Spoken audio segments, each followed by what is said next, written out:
So ito na po mga kalbularyo, katatapos lang nating nagawa ng up and down idling. So kanina ginawa na natin at yan okay na ngayon. So may ibang concern ang may-ari dito mga kalbularyo kasi hindi raw nagfunction ang kanyang aircon. So hindi raw magfunction yung compressor niya mga kalbularyo. So tingnan natin, ipakita ko sa inyo. Okay po, andito na tayo sa loob. Ignition on.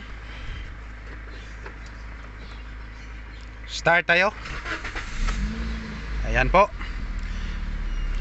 So ang concern lang ng may-ari nito mga kaalbularyo ay pag nakauna tayo sa ating aircon ay hindi magtatrabaho yung compressor. Ngayon mga kaalbularyo, ipakita ko sa inyo na i-on natin ang aircon. Ayan. So meron naman siyang blower mga kaalbularyo. Ang problema lang ay blower lang talaga. Walang lamig na lumalabas dito sa air vent natin. Yan. So sa ngayon mga kaalbularyo, una tayo sa basic. Kasi ang sa ganitong modelo, Toyota Vios 2017 model, andito nakalagay yung fuse box dito po sa loob. So baklasin natin to mga kaalbularyo.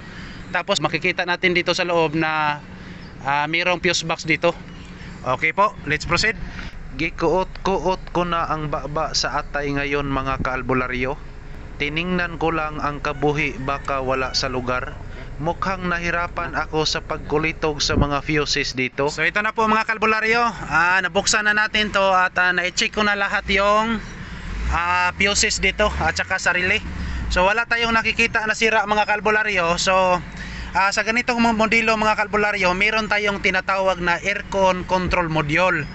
So ngayon mga kaalbularyo, proceed na tayo sa aircon control module. So dito po natin makikita dito mga kaalbularyo sa loob ng compartment.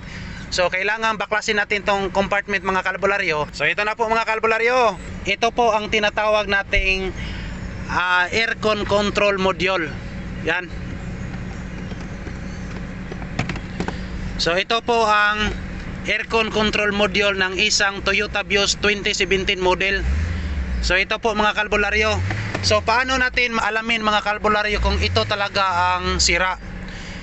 Una po sa lahat mga kaalbularyo, pag masisira po to ay anong Tagalog ng Kuptan LeBron James? Hawakan. According to LeBron James mga kaalbularyo ay hikapin daw ang Tagalog ng hikapin daw.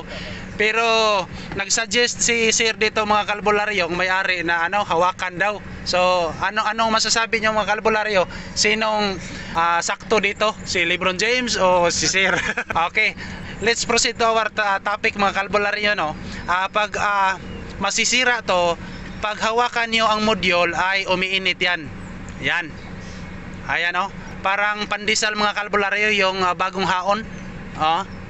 Talagang mainit. I-feel mo LeBron James. Ano masasabi mo? Init yun. Init talaga. So mga kaalbularyo, ito lang ang palatandaan natin. Pag masira yung aircon control module ay umiinit to. Kasi umiinit to mga kaalbularyo. Yan nakikita na naman nyo na number 3 at number 2, number 3. Yan. Blower lang talaga ang lumalabas, walang lamig. So ngayon mga kaalbularyo, palitan natin tong module mga kaalbularyo. Okay po. So ito na po mga kaalbularyo. Palitan natin to. Aircon control module. So ang ipagpalit natin dito mga kaalbularyo ay surplus pa rin. Ito po. Yan, kita naman ninyo ang mga palatandaan ng mga tindahan sa surplus mga kaalbularyo. Mayroong mga pintura na nilagay nila. So hindi natin yan baklasin. Wala tayong gagawin dito kundi paslak tayo dito. Ayan na po. So try nating pandarin.